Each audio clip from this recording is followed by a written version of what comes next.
Hindi ako believe na he's really a weak leader. Kaya ako sabi, totoo yan, hindi ako naninira ng tao. Talagang weak.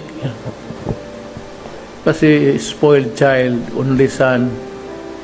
Of course, he can talk.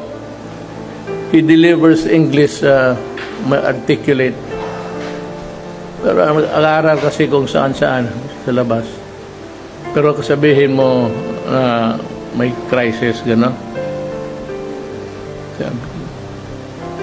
He's a weak leader.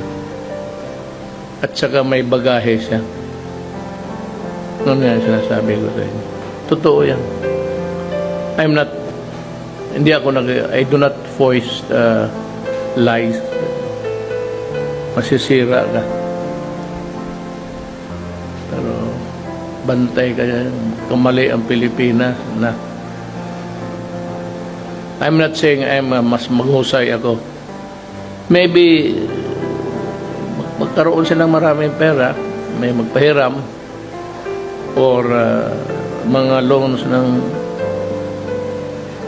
pwede yan sila. Pero kung sabihin mo yung governance, papuntang may gulo,